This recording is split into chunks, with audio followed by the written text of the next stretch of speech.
Hey, what's going on YouTube? It's CJ. Welcome back for another quick update on the 120 gallon reef. Now this update, we're going to focus on everything related to water clarity, or at least a few things I'm trying to improve the water clarity on the 120 gallon reef. And we're also going to follow up on that failed Wyoming white, NEM hosting experiment I did a few weeks ago. So let's go ahead and get to it. Now when it comes to water clarity, one thing I've noticed has been the biggest factor, or at least the biggest benefit in my system, has been flow.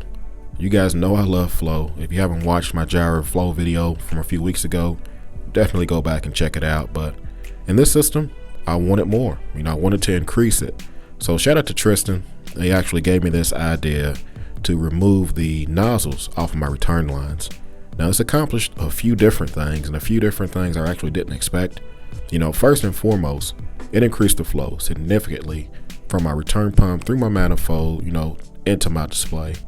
The second effect was raising the entire water level in my tank, meaning, as you guys can't tell already, the water is almost overtaking the weir, which also created a whole lot more noise, meaning the waterfall sound you hear going into the overflow box. So, I remedied that by extending the emergency drain, which in these SCA tanks is kind of a headache because you have this T for the return lines. It's kind of in the way, but as you guys can tell, I was able to make it work out. So kind of an FYI for anyone that has Herbie drains or any waterfall sounds in your overflow box, try to extend your emergency drain higher to raise the water level. So at the end of the day, this is a great idea I wanted to share with all of you guys. It increases the flow and the turnover from my display to my sump, increase the water volume in my entire system, and also increased the water in my display, meaning giving me more water and more viewing as far as the corals and fish. So by all accounts, it's a win-win-win. Now before you try this, 2 words of caution. The first, make sure your overflow can handle the additional flow. There's something called linear inches. If you measure your overflow's length and its width, you can calculate just how many gallons per hour it can handle, first and foremost. Second, make sure that you have enough, salt water on hand. Don't do like me. I just kind of did this on a whim. Ended up running my return pump dry and, adding additional RO water to it, thinking a gallon or 2 would not hurt me. Unfortunately, I caused a salinity swing in my tank. SPS wasn't happy. It's just something that could have been easily avoided if I was more prepared. So with all that being said, let's go ahead and keep it moving. Now, for those that follow me on Instagram at CJ's Aquariums, you may have already seen this footage. You know what this is about. But for those that don't, just take a look. This is what happens when you leave a carbon media bag in your sump, for months without touching it, without replacing it. Pods go crazy. I don't know what it is in my system that's causing this, but every media I change, every time I change the algae scrubber, anytime I shine lights in the tank at night, I find millions of these guys everywhere. I don't see many of the copepods. I mainly see the larger amphipods, but in either case, I got a pretty healthy, microfauna population in my system. So who knows? Maybe mandarins, scooter blennies, or any other pod-eating fish, maybe in the future. Now, when it comes to carbon in my system, if you follow my channel, you're well aware I'm a huge fan of the SCA's matrix carbon, which in all accounts has done a fantastic job. Unfortunately, I ran out of it, so I want to try something new this time. You never gain experience by doing the same thing over and over, right? So in comes the AquaMax Rocks 0.8 carbon. Now, from what I understand, this is the most potent version of carbon you can get, and it's also, unfortunately, the smallest version. As you guys will see, failed attempts of adding it to the same media bag I've been using for, months. It rinsed some of it out, but at the end of the day, I would say this is probably the cleanest carbon I've ever come across. Didn't leave any dust or any, residue or anything. So we're gonna go ahead and throw this in the tank, a small amount, or maybe a cup size, and see how it works. Now, there is a couple of different ways you can run carbon. I do have a media reactor that, I could put this in, but consider I'm only going to be running carbon sporadically, meaning, 2 or 3 days at a time, between, a few months at a time.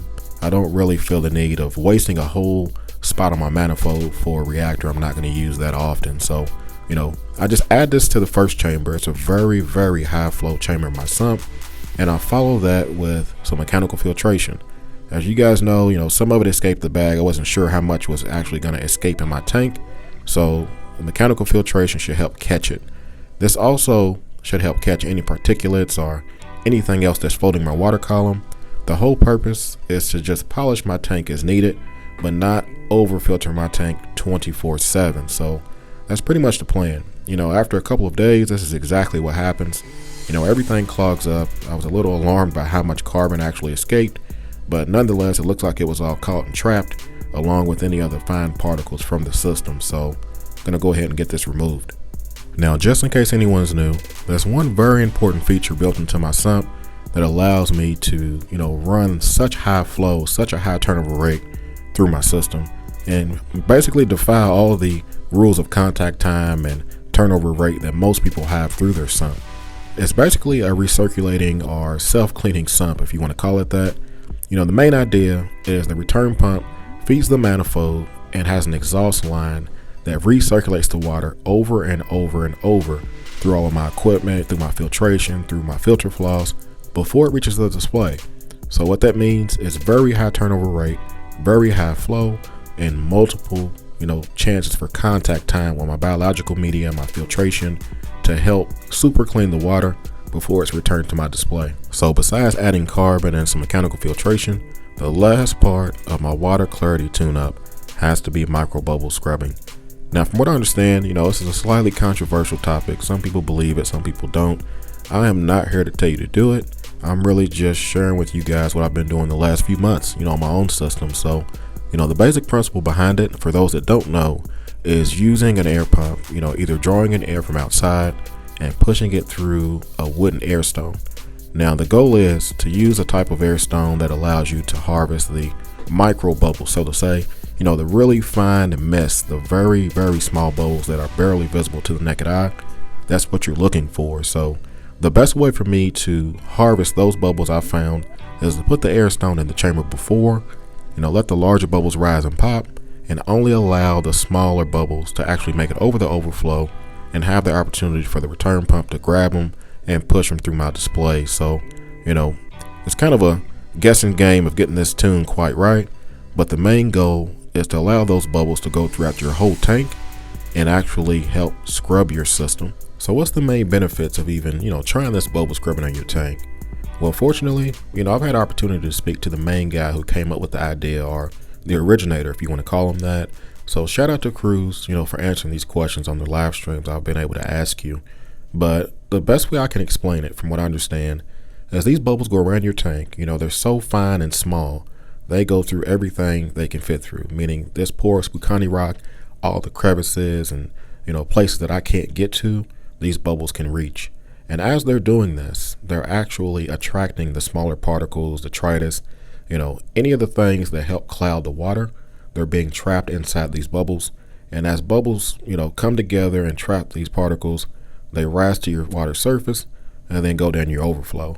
And as you know, it goes down the overflow. It becomes available for, skimming. It's easier to mechanical filter, chemical media.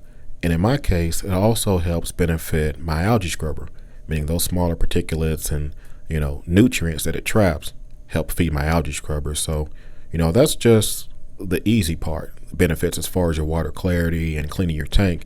It also benefits the livestock and the corals, meaning your corals are getting exfoliated. They'll slime up, they'll shed their outer skin as far as that old mucus or whatever's on them. And every time it does that, it's basically like cleaning your coral. Also the same for your fish. So when I say this, has a benefit for the entire system, it really does, as far as more than just cleaning the water. And for me, I've been doing this very often, sometimes every day, every night, as far as letting it run for 10, 12 hours. It's not a case to where you can even over scrub your tank. It's a situation to where it's all benefits and no negative effects, at least that I've noticed over the last few months of doing it. So, for those that are curious or maybe on the fence, should I try it? Should I not try it? I would say go for it. I haven't noticed any losses of anything from trying this. All I've noticed is positive effects. And at the end, super clear water. So at the end of the day, that's my quote unquote, master plan or water clarity tune up in my system. Keep in mind, have not done a water change on this system in almost 3 months. And this tune up, only happens as I think I need it. As the water gets cloudy, I'll throw some filter floss in, run some carbon for a few days, and then that's removed from my system. Ultimately the main goal is to not over clean my tank and to try to keep as many things available in the water column as possible that benefits the corals. That's probably the reason that my microfauna population is so big in my system. Plenty of food for those guys, and at the same time I'm still able to maintain very low phosphates and zero and pretty much non-detectable nitrates in my system, regardless of everything I'm doing. So ultimately, I think the plan's working out so far, but we shall see. I try to stay fluid with my plans, as you guys know. So with all that being said, let's take a moment, switch gears, and follow up on that clownfish experiment I shared with you guys a couple of weeks ago. When we left off, these guys were hosting in the breeder box. They were in there 4 days. I released them to the tank, put the NEM in the tank, and everything just backfired, meaning the clownfish had no interest. The anemone ended up walking into the rock work in a spot where there was no way anyone could even try to host the NEM. So ultimately, I was ready to evict everybody. Everyone was going to get kicked out of the 120-gallon reef. I'll be damned. 2 days later, this is what we have. Clownfish are living happily inside the anemone. Not only that, the anemone has picked the perfect spot to plant its foot and to be happy in the tank, meaning he's on the bottom of the rock work. He's in a spot that's front and center, easy to view every single day. I get to enjoy this. And on top of that, I can actually add SPS above it without any risk of this guy stinging him. So, by all accounts, the experiment took a complete 180. For me, calling it a, catastrophic or whatever word I said as far as it being a failure, it definitely is a huge success. So for those that, do have these Wyoming white clowns, if you're losing hope or you think you can't get a clownfish to host, take your time. If you put them in a breeder box, release them into the tank. At the end of the day, I think once they've had a taste for hosting an anemone, they will always be able to go back to that anemone. So with that being said, it's a good point to stop this vid. As always, hey, you guys can like, comment, subscribe. You guys keep doing what y'all do. Y'all be easy. Happy reefing.